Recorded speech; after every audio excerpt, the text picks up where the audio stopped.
Yes, that's good. That's very good indeed. Bo Murphy. I wonder, how many pencils must one consume in order to obtain immortality? Perhaps. Yes. Why not? Why shouldn't I try it? Ladies and gentlemen, hello there. I apologize. I was in the middle of something. Without further ado, mellow greetings, good day, and welcome back to the uncanny world of Let's Play Puzzle Agent, starring Nelson Tethers, the agent we both need and deserve. When last we left off, he had certainly managed to solve the puzzles of Valda's Inn. Well, most of them. Anyway, there is one more over yonder, which we are going to solve in a minute or two.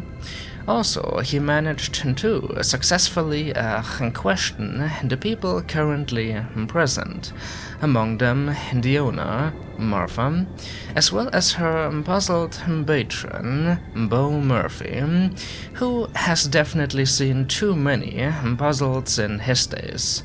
He managed to question them about several matters of importance and was thus able to discover the fact that the foreman of the shutdown eraser factory, Isaac Daphne, was apparently killed in some kind of accident. One that Martha believes was caused by raccoons. Yeah, about that, I am definitely not buying it. The people of Scoggins, that is how you pronounce it. The people of Scoggins are hiding something, I feel. There might be a murderer on the loose, and thus we should be careful. Ladies and gentlemen, we should be careful indeed. I mustn't let my guard down.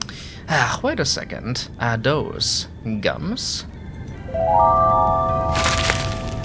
And here we have got another one. What you know, they do spawn randomly. Aha, I was right. I was correct about this assumption. I'm sorry, did I get off track again? That factory.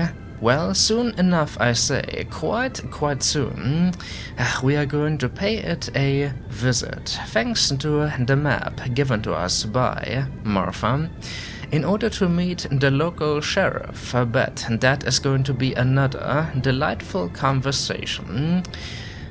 What exactly are the people of Scoggins hiding? But first, the aforementioned puzzle, ladies and gentlemen, yes indeed. Perhaps it has got something to do with the case. Perhaps it has got everything to do with the case. Or maybe, just maybe, nothing at all. Are those supposed to be gnomes on the shelf there?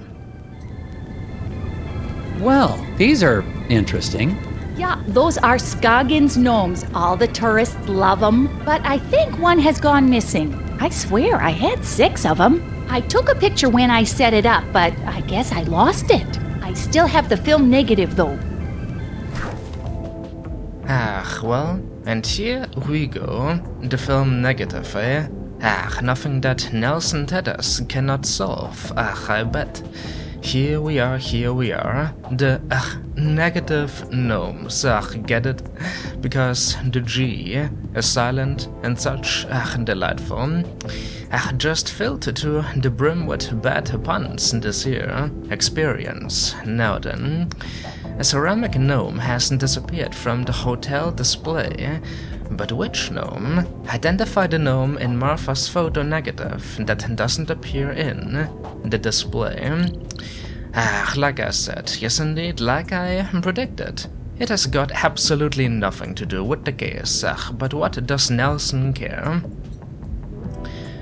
Alright, here we are. That is the negative. That would be the picture. Which of the gnomes is missing? Of course, the colors are inverted.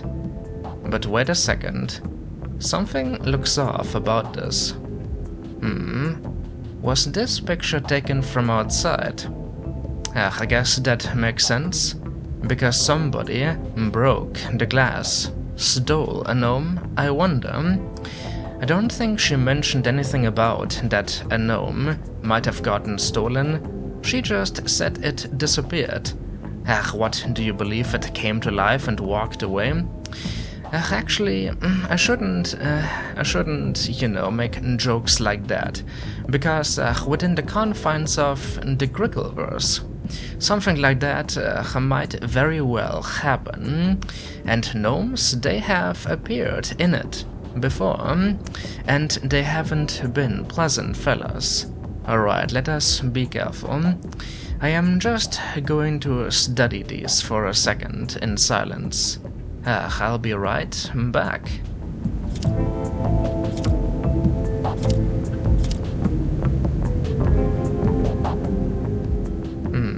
Alright.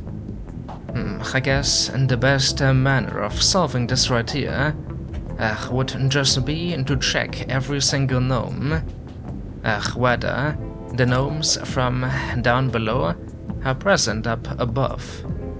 Starting with this fella. Alright, and keep the two hurdles in mind. The colors are inverted, and they are facing the other way. This guy. Do we have a guy facing right? Him right here? Nope, actually, this gnome could be that fella. But wait, the colors aren't inverted. This fella? Let's see. Should be the opposite of this. Not red, green, red, but green, red, green. Green, red, green. Alright, this guy is not our gnome, but I am selecting him anyway to keep track of where I am. Why is this important? Just saying. Why are we trying to discover the secret of the missing gnome? While there might be a murderer out there? Who knows? Alright, moving on, the next fella. Where are you? Could be this guy. Let's see.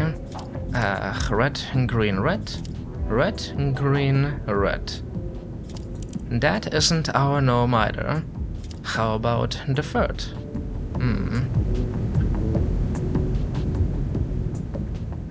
Wait. As a matter of fact, that might be our gnome. Can't see him up above, alright? I'm gonna skip you for now. What about number 4? This guy. This guy is most definitely that fella. Number 5? Are you the number 5 that lives? You see, I can make interesting references and puns as well. I mean, I like to believe so. What do you think, one and all? Could be this guy. His arms are a bit different. Same with this fella. But I think this is him. Last but not least, this guy. Should be that fella. Right there. Alright? If I have solved this accurately, this guy, the third gnome, should be our gnome. Do I wish to submit this? Well, I am definitely not gonna use a hint. Seriously. Those gums I have been finding, no thank you. Perhaps that led to Nelson becoming Bo Murphy. I am feeling pretty safe about this here solution. Let us submit it.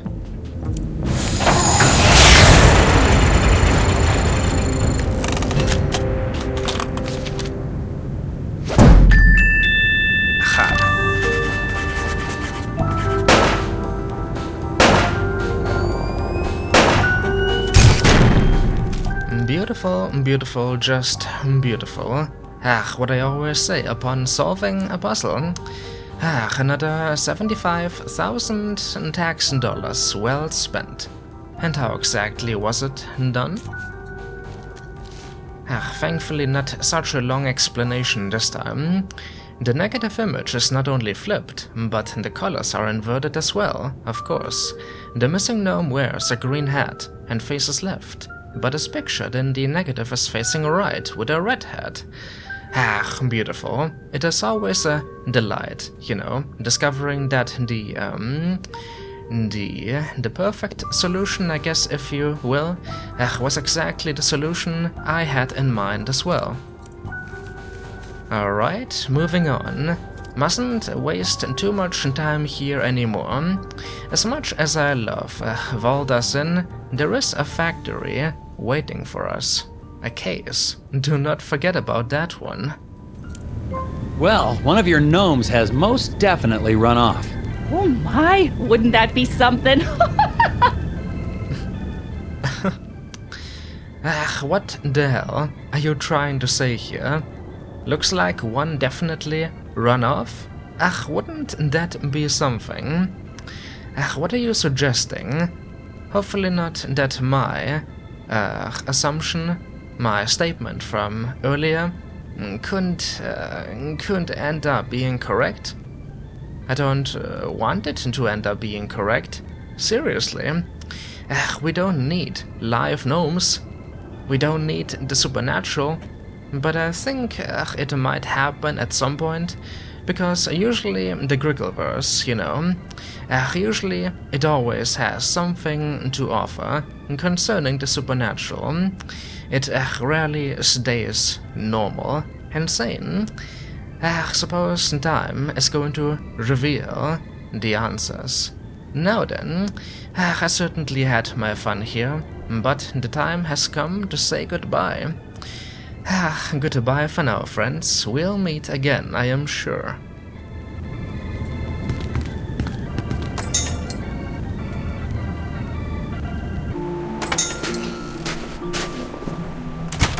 The residents of Scoggins seem nice enough. Aside from one wild goose chase, everyone's been cooperative. Plus, it looks like I'm primed for all the hot dish I can eat.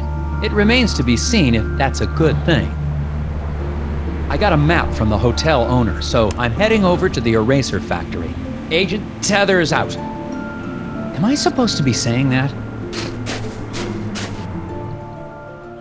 A new quest? Get on the snowmobile? What exactly are we going to do with you, Tethers? Am I supposed to be saying that? Definitely your first assignment in the field. Hello there, Bjorn. Nothing to say? Not gonna insult me again? Perhaps next time. I definitely like how he said just one wild goose chase, and then the camera panned over to him. But what about Bo Murphy? Are we just going to ignore that fella and his weird behavior? His obsession with puzzles?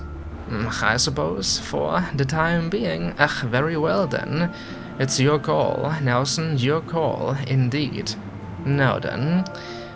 So you've just been sitting out here, not doing a thing, just enjoying the cold, Bjorn? Well, you just keep doing that. I'm sure I'll be back, and then you can insult me some more.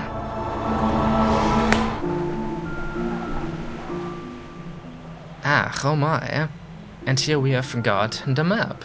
Select the factory. In a second, alright? Picturesque and historic. Scoggins. I like it.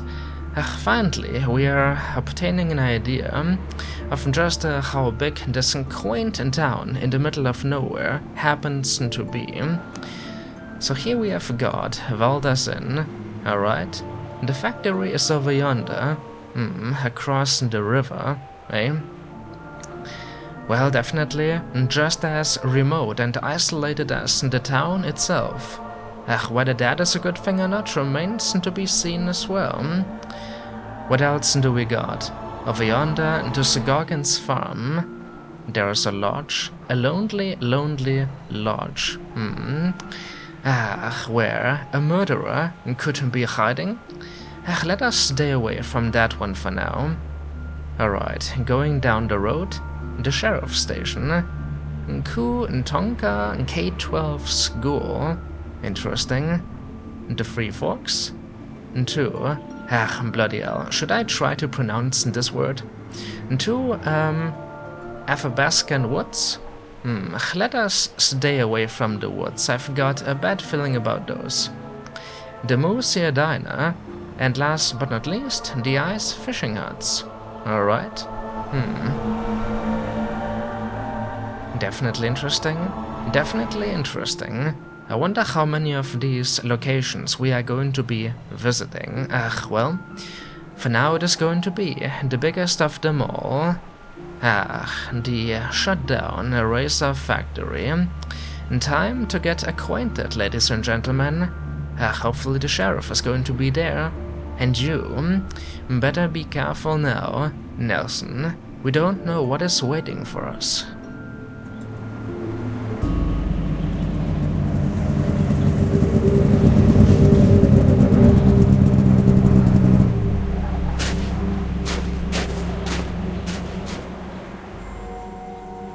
And here we are. Here we are. That's the sheriff, eh? He even has his own snowmobile. Isn't that cute? No trespassing, eh? Alright, here is my first thought. My first realization. What the hell is up with the main entrance? Alright, somebody apparently died here, sure. I can imagine that the place has been locked down thoroughly. But this doesn't look like a barrier set up by the police, you know. Some wooden boards, chains, pipes, and a weird contraption. Let me guess. Puzzle themed, eh? Of course, puzzle themed. Well, this place, foreboding, to say the least. Isn't that a light switch next to the gate, if you will? Alright, Sheriff Buck. What kind of sheriff are you going to be? The cooperative sort? Or perhaps the complete opposite? Hi, Sheriff Bog. Yeah, I'm Nelson Tethers of the FBI's Department of Puzzle... Agent Tethers, good to meet you. We got a real mess here. Yes, we do. We do? Oh, yes. It's gonna be a while before we can get this factory running again. But my job is to get this factory back to making erasers. Agent Tethers, you're in a right pickle. Well, I should probably ask you some questions about the incident then. That's what I'd do if I was a big, important FBI boy. Alright. I say. Not really appreciating your level of disrespect, my friend, Sheriff Buck. I am kind of glad that they decided to give him such a voice. Definitely very, very fitting. The stereotypical local sheriff, who knows something but doesn't wish to share it. As a matter of fact, just like Bjorn, I don't think he likes me. What the hell was that supposed to mean? Don't care much about the FBI, eh? Alright then, time to interrogate you. About the incident. Just what the hell happened here? What was this incident? Well, we don't need to be dramatic. What happened? There was an explosion. What? Oh yeah, a big explosion, and the foreman just never came home. No need to be dramatic, eh? But there was an explosion apparently. Let me guess, caused by raccoons? What? Did the raccoons choose to chew down on some important cables? Causing some kind of chain reaction? That sounds a little too convenient. But here we have got another puzzle. The time of the accident. Yeah. How about that? Gonna wait for a second. don't wish to proceed straight into that. Let's see. The foreman, Isaac Daphne, so he never came home. But I wonder, so there was an explosion, he never came home. Did you at all bother to check inside? Whether or not he is fine? I mean, who set up this here barrier? What happened to the foreman? My notes don't have a lot of details. Well, we're still trying to figure that out. One day after work, Mr. Dabner just never came home. The accident was pretty bad. Oh, is there a body? Nope, he's just gone. Isaac Dabner's his name, if you don't have that in your notes.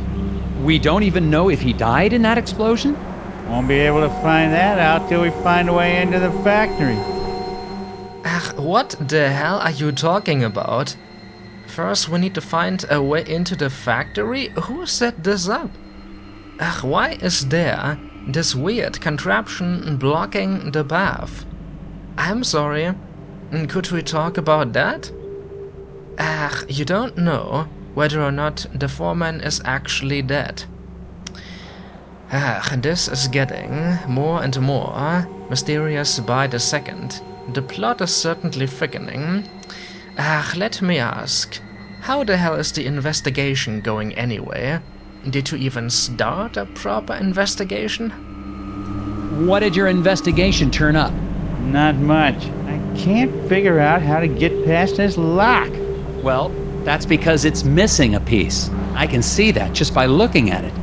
So it is. I guess that's why you make the big bucks, right? That's right, sir. Your level of confidence, Tethers. That is indeed why he makes the big bucks. And why you are losing the big bucks. Do not forget, $75,000 for each puzzle. Alright? We are just going to ignore why exactly this thing is here. Sheriff Buck. I don't know if he is hiding something or if he is just being a moron. Perhaps a blend of both. Now then. Oh, this music is certainly eerie. What the hell happened inside? What exactly does the interior look like right now? I'd love to discover the answer. But first, the time of the accident. So, when exactly did this happen? When did the accident take place? Well, I've been trying to figure that out myself. Here's what I know. And thus it begins. The Wrangling Watchman, the Rest Easy Guard Service, oh dear. What would Martha say? Our moose is cooked. The Rest Easy Guard Service was employed to keep watch over the factory from midnight to midnight yesterday. Midnight to midnight yesterday, alright, that's important. 24 hours in total. From their statements, can you determine the time of the big noise? There was an explosion. Delightful. My superior did not mention that either. Bloody hell, was I just sent out to die? I don't know.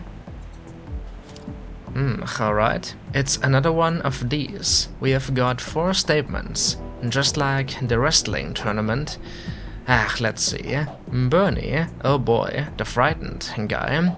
He says, boom, 1 hour before the last shift started. Alright, I'm just going to read all of these first. Next up, Pop, the old guy. I get the shortest shift, 3 hours. Thirdly, L, the big guy. Only Bernie put in the full 8 hours. Interesting. And last but not least, Iggy. Worked from 6 till I was relieved. Alright. It's a bit difficult to make funny voices like that and concentrate at the same time. So let me just try for a second or two, or maybe 10, to get a hold of my bearings here.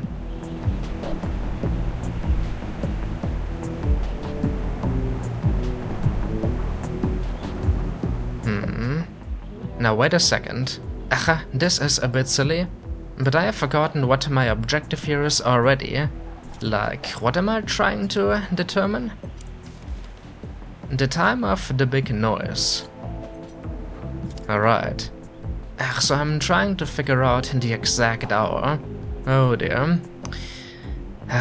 Does this puzzle involve math? Because I am just saying, math doesn't really happen to be my specialty. We could be here for a while.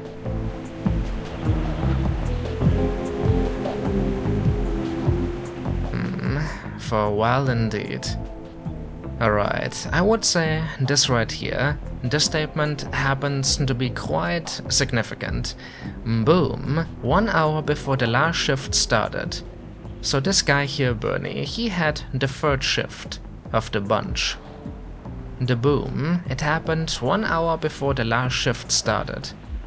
So we need to discover when the last shift started, of course. When exactly, and also who had it.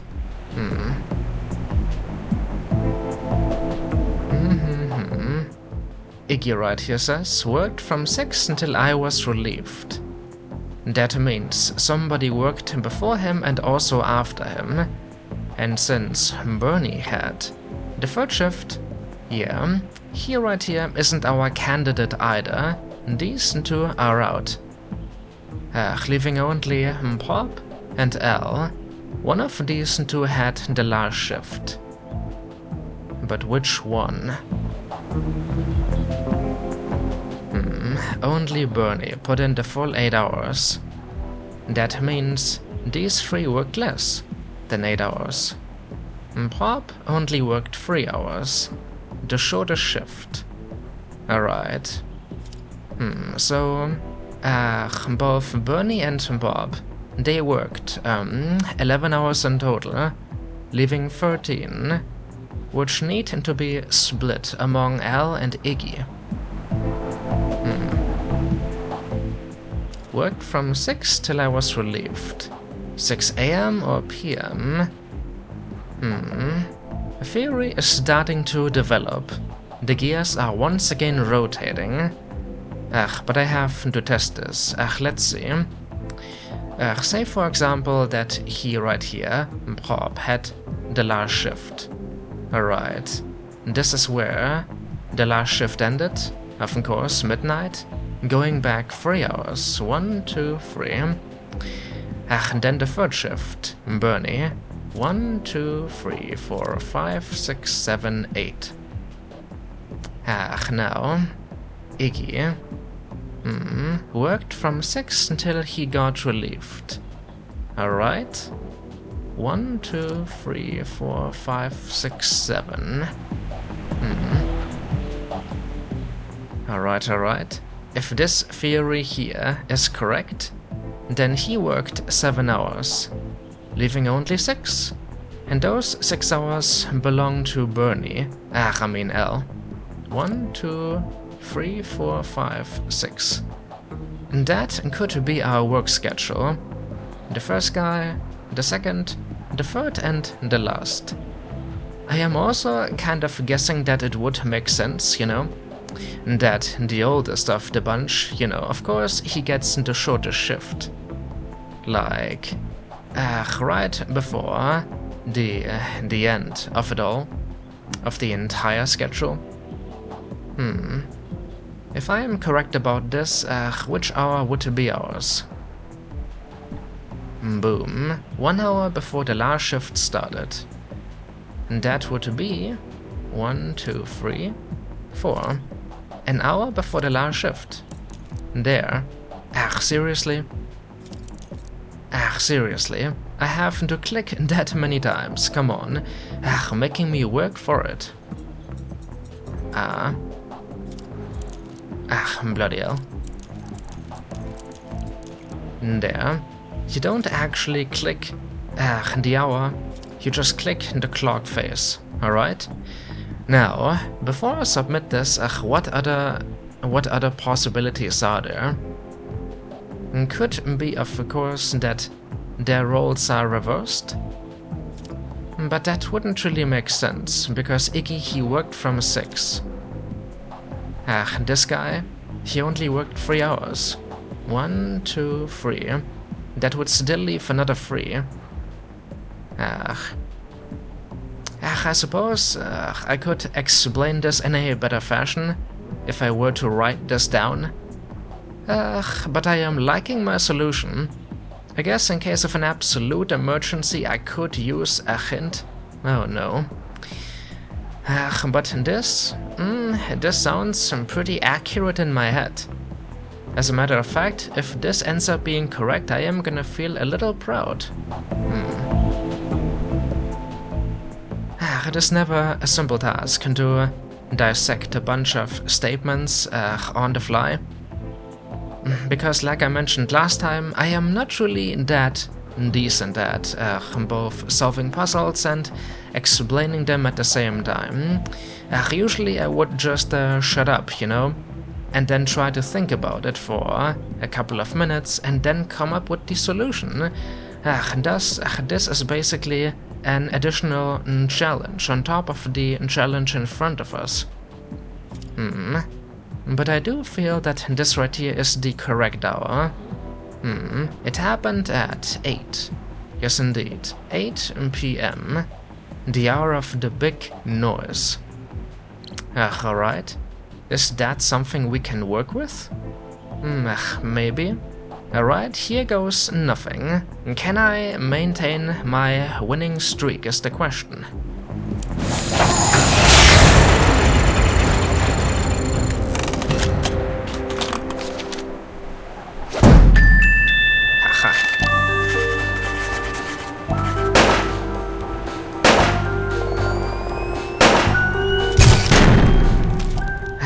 Beautiful. What can I say? What needs to be added? Just the best agent there ever was, par excellence. Another 75,000, but it was definitely worth it. Oh dear, I imagine the explanation for this one is going to be another long one. Yes indeed. I love that expression Bernie has. You might be asking, why the hell are you checking the solution? Didn't you just solve the puzzle? Sure, but I just like to see what exactly the game was expecting. Now here we go. Bernie worked 8 hours out of the 24-hour day, and Pop worked 3, so far so good. Al worked 6 hours and Iggy worked 7. Iggy had to start at 6 AM because he was relieved by another guard. Al came first and worked the 6-hour shift. So far so good. Then Iggy started at 6 AM and ended at 1 PM. Bernie worked the 3rd shift, since he heard the noise. His shift went to 9 PM, so the explosion happened at 8. Well, certainly learned nothing new. But like I said, I can feel proud of myself now. Well, here we are. Thanks for the statements, Sheriff Buck. But how exactly are we going to proceed now? If there was an explosion at that time, wouldn't the icicles on the building have been knocked off? Good point. Maybe they grew back. Definitely a keen observation there, Tethers. Those icicles, for sure, they would have gotten knocked off. Weird. But when exactly did this explosion happen? A day ago? Or like a week ago? If it happened like a week ago, then obviously they would have grown back, I imagine, given the cold weather. I can't remember if they mentioned when exactly the accident took place. If they did state it, like maybe they said it happened yesterday or 2 days ago, then my apologies. But we haven't really learned anything significant. Well, I don't seem to be getting a lot of answers. Listen, why don't you meet me down at the Moose Ear Diner later? I have some files related to the case that you might be able to help me with. Oh, okay, but I really think... Agent Tethers, it's a pleasure working with you. You're doing a great job. I'll meet you at the Moose Ear in a bit.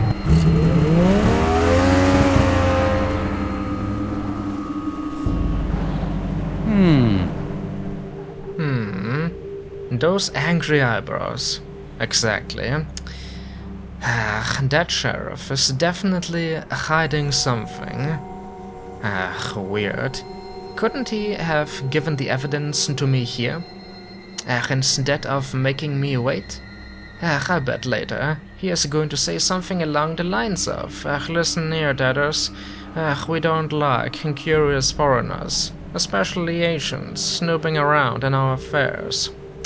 Yeah, a horrible attempt was made to imitate his accent there. Now, what about the barrier, the lock, the contraption?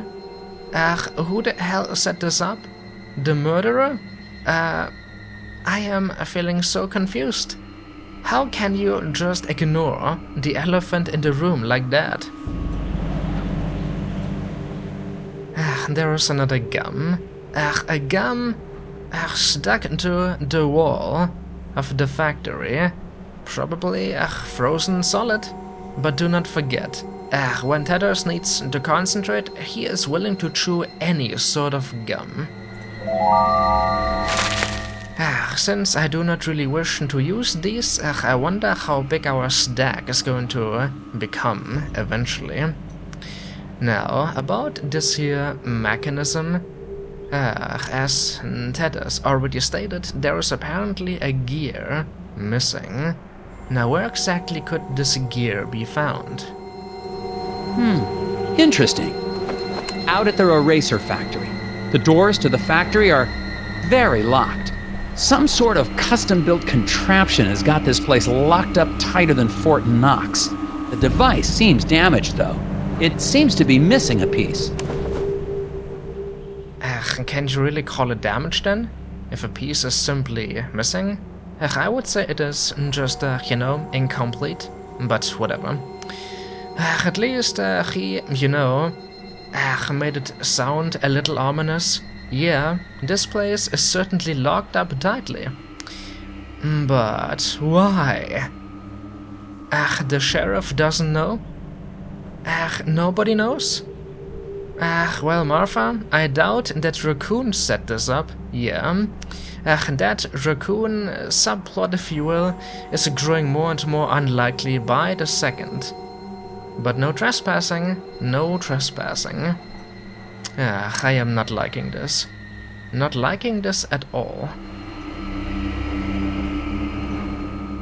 Well, that is apparently everything. Our next destination, the Moosier Diner. I wonder what kind of characters we are going to meet there. But it doesn't really matter right now, because we are about to end the episode, ladies and gentlemen. But first, I would just like to show you this right here, something that I've been neglecting to show you. Nothing too special, just the pause menu, but take a look at our stats. Right now, 7 puzzles solved, we happen to be a passable puzzle solver. But we'll have to do a lot better than that, if we actually wish to become a professional.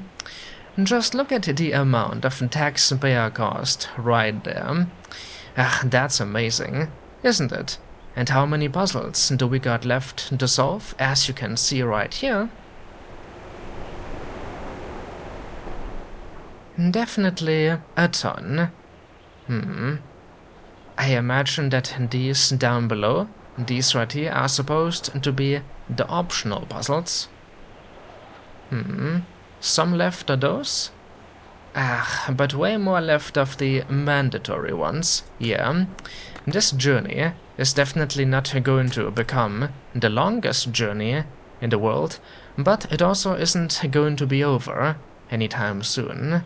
Now, what about the journal? Oh my, I didn't know that this right here exists. Interesting. Let's see what Tethers himself has to say. Entry 1. Arrived in Scoggins, Minnesota. I need to find my hotel. I should ask for someone's directions. Entry 2. Got a map from the hotel owner, so I'm heading over to the eraser factory. And last but not least for now, Boards outside the hotel are all chewed up.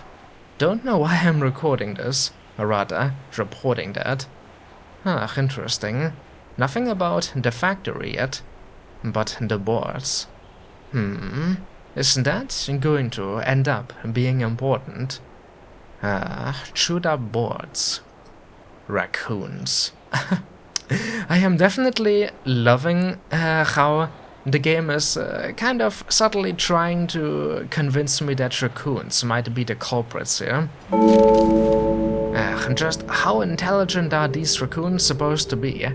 Perhaps they stole the gnome as well from Valdasin. Who knows, who knows, who knows. But I'd say we are going to conclude the episode for the time being. My oh my, like I said already, the plot is certainly thickening. Thickening just like the snow.